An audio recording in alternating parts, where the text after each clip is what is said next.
I still remember the smell of disinfectant and marble floors the night everything changed, the night a man who owned half the city's hospitals almost died on a gurney, while 20 of the country's top doctors stood frozen. And the wild part, I wasn't even supposed to be there.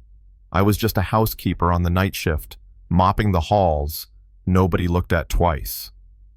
My name's Maya Coleman.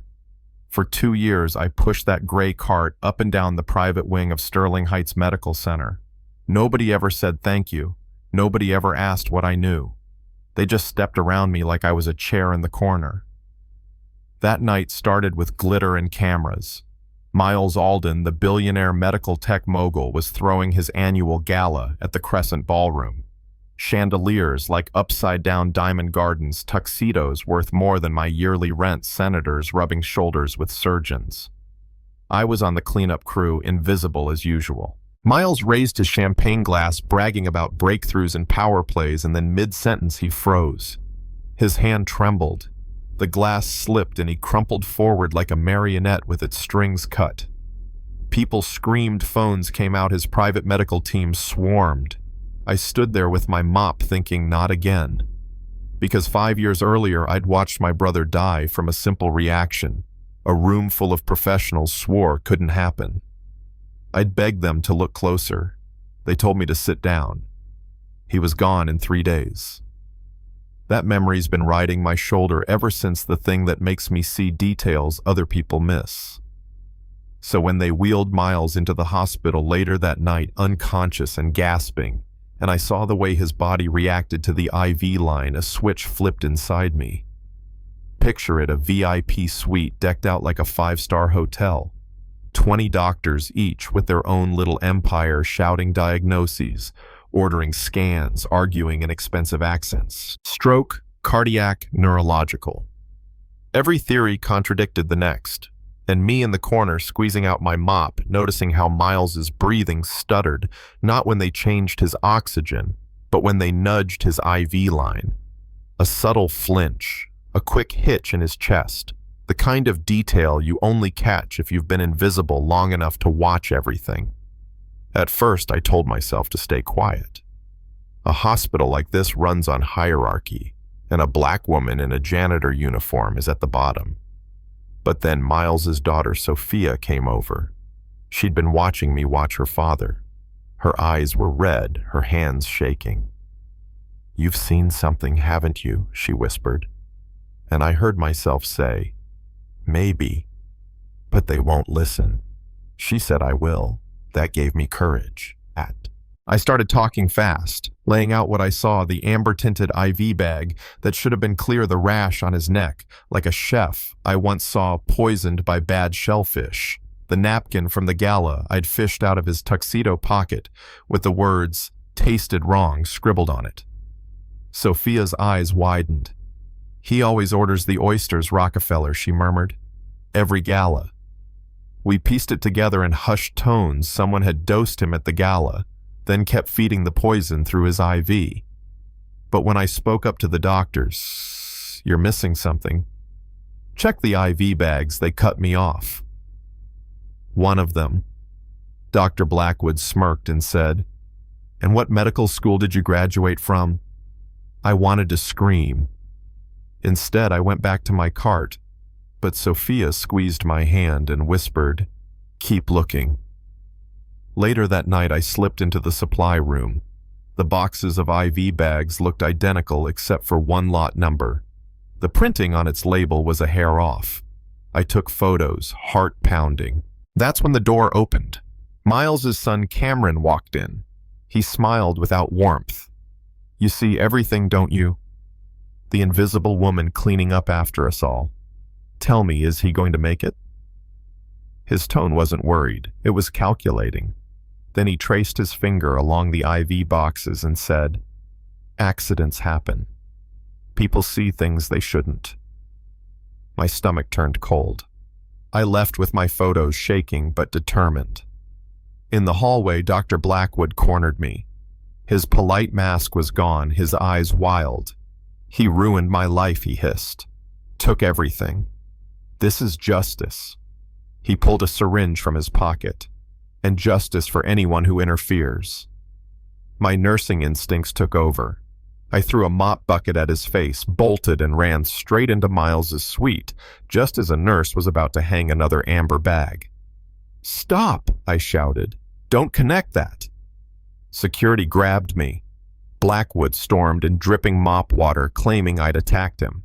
But Sophia stepped between us, shouting, "Let her speak." I spilled everything in a rush. The poison, the fake supplier, the napkin, the amber bags. One sympathetic doctor finally tested the bag on the spot. Her face drained. "She's right. It's loaded with neurotoxin." Chaos erupted. Blackwood tried to slip out but was arrested. A fake nurse lunged at Miles's breathing tube with a blade. I tackled her before she could cut it. Real security arrived. Sophia called the cops, and for a minute it felt like we'd won. But whoever was behind Blackwood wasn't finished. Minutes later, smoke started seeping through the vents. People yelled fire, but I smelled it no burning, just cold vapor. I'd cleaned those vents for years. "Seal the room," I shouted. We grabbed towels, tape, oxygen tanks, creating positive pressure to push the gas back. Outside the door, firefighters appeared, too coordinated, too quiet. "Those aren't real," I muttered. Sophia locked the door and called 911 for real backup. They tried to break in, but our oxygen trick bought just enough time for police to arrive and arrest the imposters. By dawn, the whole conspiracy unraveled. A corporate COO named Victor Dane had been orchestrating it with Cameron to take over the company. The fake supplier, the IV tampering, even the smoke attack were all part of his plan. And because I'd seen what no one else saw, Miles Alden was still alive to testify. That should have been the end of it. But it turned out Victor was just the middleman for a bigger plot, a nationwide network targeting healthcare CEOs to cleanse the industry. The FBI asked me to help. I flew to Boston with their agents to save another executive, then uncovered the mastermind. Dr. Mitchell Crawford, a charismatic doctor planning a mass poisoning at the National Medical Innovation Summit in D.C. We set a trap. Replaced his poison supplies with safe lookalikes. Let him think he was winning. When nothing happened at the summit, FBI agents swarmed, arresting Crawford and his network live on stage. He stared at me as they cuffed him. "The housekeeper," he spat. "You're the one who ruined everything." I told him, "I'm the one who stopped you." 6 months later, I stood on a different stage, not mopping, but speaking at the first Healthcare Equity Summit. "My name is Maya Coleman," I said, "and 6 months ago I was invisible." The room went quiet. I told them about the power of listening to every voice in the room, the nurse, the janitor, the patient, about how my brother's death taught me to see what others missed. I watched faces soften, shoulders drop. People got it. Even Cameron showed up later, humbled, offering to contribute to a scholarship fund in my brother's name.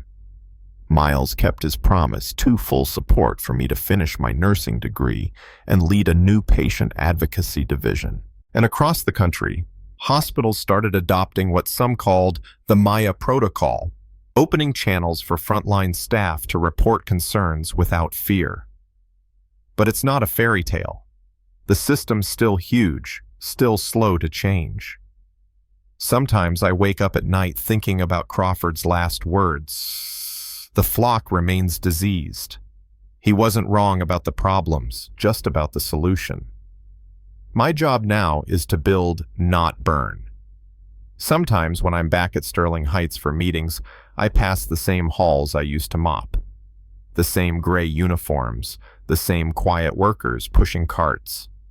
One of them pulled me aside recently, said she'd noticed a patient's strange reaction to a cleaning product, and spoke up because of me. "They actually listened," she said. That's when it hit me. This is bigger than one billionaire, one hospital, or one janitor turned advocate. It's about shifting an entire culture. And if you're listening to this, I want to ask you, how many times have you ignored someone because of the uniform they wore or the job title they didn't have? How many warnings did you miss because you assumed the messenger couldn't know anything? Comment below. Tell me if you think I was right to step in, or if I crossed a line. Tell me what you've seen in your own life, the invisible people who saved you, or the moment you spoke up and nobody listened. Because that's how change starts, one voice at a time.